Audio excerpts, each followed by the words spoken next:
বঙ্গে তৃণমূল কি করবে, বঙ্গে তৃণমূলের ভবিষ্যৎ কি?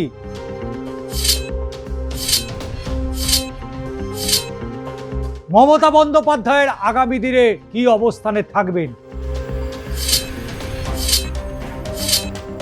লক্ষ্মীবারেই মমতাকে নিয়ে চূড়ান্ত সিদ্ধান্ত।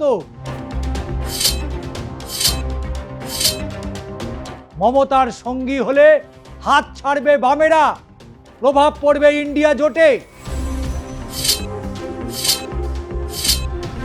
কোটি কোটি টাকা কে দায়িত্ব নেবে? কোটি কোটি টাকার মালিকানা কার?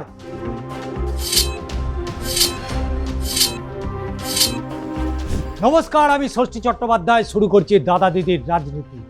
বঙ্গে তৃণমূল কি করবে, বঙ্গে তৃণমূলের ভবিষ্যৎ কি? এর থেকে বড় প্রশ্ন হচ্ছে মমতা বন্দ্যোপাধ্যায়ের আগামী দিনে কি অবস্থানে থাকবেন, তিনি আগামী দিনে কি করবেন? তৃণমূল কংগ্রেসের অ্যাকাউন্টে থাকা কোটি কোটি টাকা, সেই কোটি টাকার সম্পত্তির মালিকানা কে হবে? ঋতব্রত বন্দ্যোপাধ্যায়রা না মমতা বন্দ্যোপাধ্যায় নিজেই? কারণ লক্ষ্মীবারেই মমতাকে নিয়ে চূড়ান্ত সিদ্ধান্ত। দিল্লিতে সব রাজ্যের নেতাদের জরুরি বৈঠক ডাকা হয়েছে কংগ্রেসের পক্ষ থেকে। তবে শোনা যাচ্ছে মমতা বন্দ্যোপাধ্যায় সদল বলে কংগ্রেসে যোগ দিতে পারেন, অথবা তৃণমূল কংগ্রেসকে কংগ্রেসের সাথে মিলিয়ে দিতে পারেন। এত কিছু জল্পনা চলছে সর্বভারতীয় স্তরে। মমতার সঙ্গী হলে হাত ছাড়বে বামেরা, প্রভাব পড়বে ইন্ডিয়া জোটে। আবার মমতা কংগ্রেসে যোগ দেওয়ার জল্পনায় চটে গিয়েছে প্রদেশ কংগ্রেসের একাংশ। তাই তো প্রবীণ কংগ্রেস নেতা আব্দুল মান্নানের কটাক্ষ, নর্দমার জল গঙ্গাকে অপবিত্র করে। কংগ্রেস নোংরা জলে অপবিত্র হবে, তা নিয়ে হাইকমান্ডকে ভাবতে হবে। মমতা বন্দ্যোপাধ্যায়কে দলে নিলে কংগ্রেসের সাথে সিপিএম সব সম্পর্ক ছিন্ন করবে। এমনকি পার্টি ইন্ডিয়া জোটে থাকবে কিনা তা নিয়ে নতুন করে আলোচনার পথ খোলা রাখার প্রস্তুতি শুরু করেছে সিপিআইএম। কংগ্রেস নেতৃত্বকে ইন্ডিয়া জোটের সভায় সেই ইঙ্গিত দেওয়া হয়েছে। জোটের সভায় পার্টির শীর্ষ নেতৃত্ব তাদের অনুপস্থিতি তারই ইঙ্গিত বলে জানান সিপিএমের কেন্দ্রীয় কমিটির এক সদস্য। আবার মমতা কংগ্রেসে যোগ দেওয়ার জল্পনায় চোটে প্রদেশ কংগ্রেসের একটা বড় অংশ। তাই তো প্রবীণ কংগ্রেস নেতা আব্দুল মান্নানের এহেন কটাক্ষ। তবে আগামী দিনে মমতার রাজনৈতিক ভবিষ্যৎ কি? তিনি কি আদৌ কংগ্রেসে যোগদান করবেন? কংগ্রেসে যোগদান নিয়ে সিদ্ধান্ত কি আজই চূড়ান্ত হচ্ছে? লক্ষ্মীবারেই কি তাহলে চূড়ান্ত হচ্ছে? কারণ নয়াদিল্লিতে জরুরি ভিত্তিতে ডাকা হয়েছে বৈঠক হাত শিবিরের পক্ষ থেকে। তাতে সব রাজ্যের প্রদেশ সভাপতি এবং সব রাজ্যে দায়িত্বপ্রাপ্ত সাধারণ সম্পাদকদের তলব করা হয়েছে। মাত্র 24 ঘন্টার নোটিশে কংগ্রেসের শীর্ষ নেতৃত্বদের এই ধরনের বৈঠক ডাকছে, সেটা অবশ্যই বিরল একটা ঘটনা। ফলে মনে করা হচ্ছে এই বৈঠকে বড় কোনো সিদ্ধান্ত সম্পর্কে দলের নেতাদের অবহিত করতে চাইছে কংগ্রেস। তবে বস্তুত তৃণমূল ভাঙন যতই বাড়ছে ততই যেন কংগ্রেসের সাথে নৈকট্য বাড়ছে মমতা বন্দ্যোপাধ্যায়, অভিষেক বন্দ্যোপাধ্যায়। একদিন আগে 10 জনপথে দীর্ঘক্ষণ বৈঠক করেছেন সোনিয়া গান্ধী এবং মমতা বন্দ্যোপাধ্যায়। এবং বুধবারের ছবিটা সবাই দমদম এয়ারপোর্টে অপেক্ষা করছিল, অভিষেক নামলেই নাকি গ্রেপ্তার হবে। এদিকে রাহুল গান্ধীর সাথে 10 জনপথে গিয়েছিলেন অভিষেক বন্দ্যোপাধ্যায়। দুই দলের দুই শীর্ষ নেতার মধ্যে প্রায় ঘন্টা দেড়েক বৈঠক। পরপর 2 দিন দুই দলের সর্বোচ্চ নেতাদের বৈঠক ঘিরে স্বাভাবিকভাবেই রাজনৈতিক জল্পনা ছড়িয়েছে বঙ্গ এবং সর্বভারতীয় রাজনীতিতে। কংগ্রেসের বৈঠকে ডাকার চিঠি ইতিমধ্যেই প্রত্যেককে দেওয়া হয়েছে। তবে যেটা আরও বিষয় হলো মমতা বন্দ্যোপাধ্যায় সদল বলে কংগ্রেসে যোগ দেবেন কিনা, অথবা তৃণমূল কংগ্রেসকে কংগ্রেসের সাথে মিলিয়ে দিতে পারেন কিনা, কোন কোন অঙ্কে এই সমীকরণ হবে।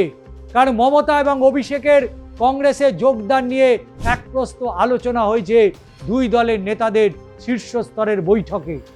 কংগ্রেসের তরফে নাকি মমতাকে সর্বভারতীয় স্তরে বড় পদ দেওয়ার প্রস্তাব দেওয়া হয়েছে।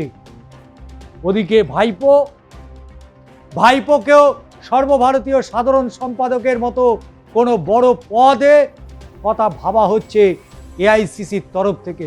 যদিও তৃণমূল কংগ্রেস সূত্রে এই ধরনের কোনো প্রস্তাবের কথা তারা স্বীকার করেনি, কিন্তু তাতে জল্পনা কিন্তু থেকে যাচ্ছে না। বৃহস্পতিবার জরুরি ভিত্তিতে দেশের সব রাজ্যের প্রদেশ সভাপতি এবং সাধারণ সম্পাদককে 24 ঘন্টার নোটিশে তলব করা হয়েছে দিল্লির ইন্দিরা ভবনে। আর সাধারণত গুরুতর কোনো জাতীয় ইস্যু নিয়ে আলোচনা বা বড় কোনো সাংবিধানিক ঝাঁকুনির আগে এই ধরনের বৈঠক কংগ্রেসে মূলত হয়ে থাকে। তড়িঘড়ি কয়েক ঘন্টার নোটিশে বৈঠক ডাকা হয় না, আগে থেকে প্রস্তুতি নিয়ে এই ধরনের বৈঠক ডাকা হয়। অতীতে বহুবার তা হয়েছে, কিন্তু বুধবার এক প্রকার হঠাৎই জরুরি বৈঠক ডাকা হয়েছে প্রদেশ সভাপতি এদিকে শুভঙ্কর সরকার লোকভবনে ঘেরাও কর্মসূচিতে ছিলেন। তাকে আটক করেছিল পুলিশ, সেখান থেকে ছাড়া পেয়ে তিনি একেবারে সরাসরি উড়ে যান দিল্লির উদ্দেশ্যে।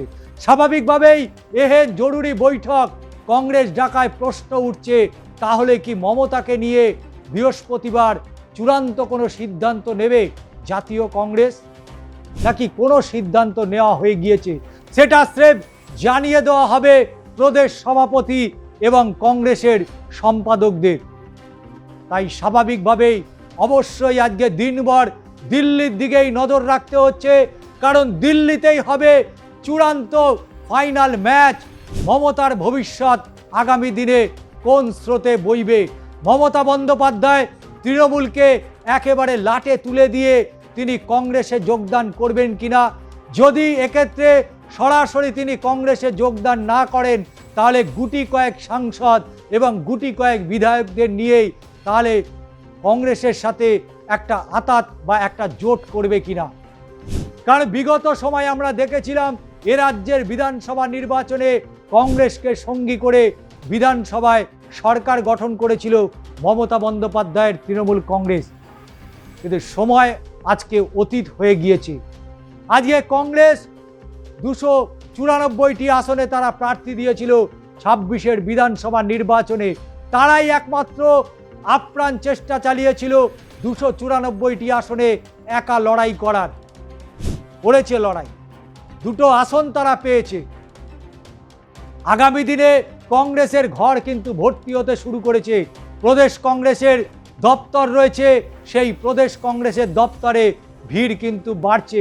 নিশ্চিতভাবে বলা যেতে পারে তৃণমূল কংগ্রেসের কর্মী সমর্থক নেতারা তারা সিপিএম বা বিজেপিতে যাবে না, তারা কংগ্রেসেই ফিরবে। তাই কংগ্রেসের সংগঠন আরও যে মজবুত হবে আগামী দিনে তার স্পষ্ট ইঙ্গিত।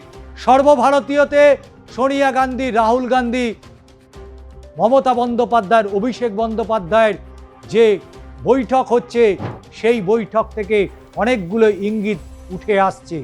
তবে প্রশ্ন হচ্ছে মমতা বন্দ্যোপাধ্যায়ের স্বাদের তৃণমূলের কোটি কোটি টাকার ভবিষ্যৎ কি? কোটি কোটি টাকা কে দায়িত্ব নেবে? কোটি কোটি টাকার মালিকানা কার? কারণ এই তৃণমূল কংগ্রেসের যে সমস্ত নির্বাচনী বন্ড, সেই নির্বাচনী বন্ডে প্রায় 219,000 কোটি টাকা ইতিমধ্যেই তৃণমূলের ব্যাংক অ্যাকাউন্টে রয়েছে। কিন্তু সেই টাকা, কারণ এডিপি যে রিপোর্ট দিয়েছে সেই রিপোর্টে বলছে তৃণমূল কংগ্রেসের 2019 এবং 24 এই সময়কালে তাদের সম্পত্তির বহর কত ছিল। এখানে আরও একটা প্রশ্ন উঠে আসছে, এই টাকা মমতা বন্দ্যোপাধ্যায় নিজের কাছে কি ধরে রাখতে পারবেন, নাকি এই টাকার জন্য অবশ্যই আদালতে দ্বারস্থ হবে বর্তমানে বিরোধী দলনেতা ঋতব্রত বন্দ্যোপাধ্যায়। তাই একদিকে রাজ্যের লড়াই রয়েছে তৃণমূল ভার্সেস তৃণমূল, আবার সংসদীয় রাজনীতিতে মমতা বন্দ্যোপাধ্যায় কংগ্রেসে সরাসরি কোনো যোগদান আছে কিনা তা আজ পরিষ্কার করে দেবে এআইসিসির প্রধান সোনিয়া গান্ধী এবং লোকসভার বিরোধী দলনেতা রাহুল গান্ধী। অবশ্যই আজকের ভিডিওটি আপনাদের কেমন লাগছে জানাবেন, আপনাদের মতামত জানাবেন। বেলা বাড়লে অবশ্যই আপডেট আপনারা পাবেন, তবে অবশ্যই যেতে যেতে বলে যাই চ্যানেলটিকে সাবস্ক্রাইব করবেন।